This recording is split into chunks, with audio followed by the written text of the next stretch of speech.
Kejaksaan Agung akan melakukan gelar perkara untuk menentukan status hukum Menkominfo Johnny G. Plate dalam kasus dugaan korupsi BTS Bakti Kominfo.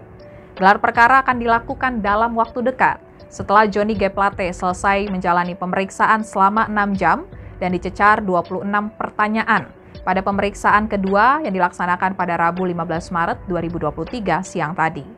Direktur Penyidikan Jampitsus Kejaksaan Agung, Kuntadi, mengatakan pemeriksaan kedua Johnny G. Plate sudah dirasa cukup sesuai dengan keinginan dari penyidik, sehingga tahapan berikutnya yang akan dilakukan adalah gelar perkara. Sementara itu, Menkominfo Johnny G. Plate, usai menjalani pemeriksaan oleh Kejaksaan Agung, mengatakan telah memberikan keterangan kepada Kejaksaan Agung soal dugaan korupsi BTS Bakti Kominfo. Meski begitu, Johnny G. Plate tidak mau membeberkan substansi pemeriksaan yang dilakukan penyidik Kejaksaan Agung dalam kasus tersebut. Johnny G. Plate juga menegaskan saat ini statusnya masih sebagai saksi dan enggan melakukan tanya jawab dengan awak media karena menurutnya proses hukum saat ini masih berjalan.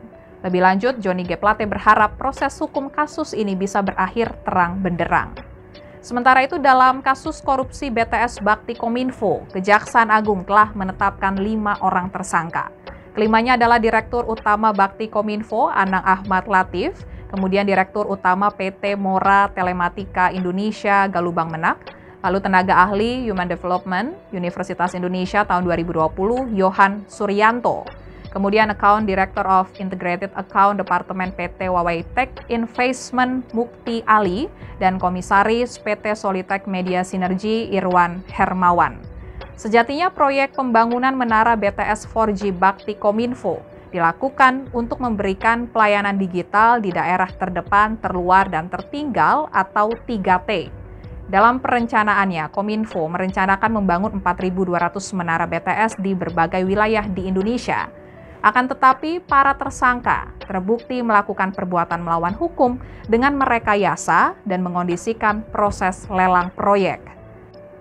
Johnny G. Plate juga telah menjalani pemeriksaan pertama pada 14 Februari 2023 lalu.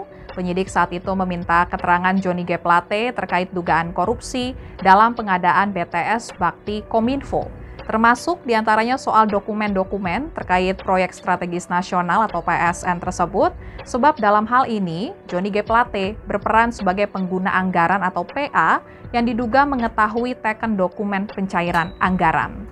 Tidak hanya soal dokumen, Menkominfo juga ditagih penjelasan mengenai safari adiknya Gregorius Alex Plate ke luar negeri.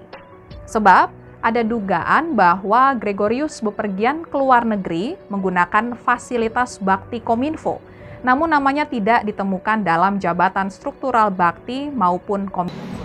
Semua pertanyaan dijawab dengan baik sesuai harapan kami. Dari hasil pemeriksaan, kami anggap cukup, dan selanjutnya kami akan melakukan gelar perkara dalam waktu yang secepatnya untuk melakukan sikap.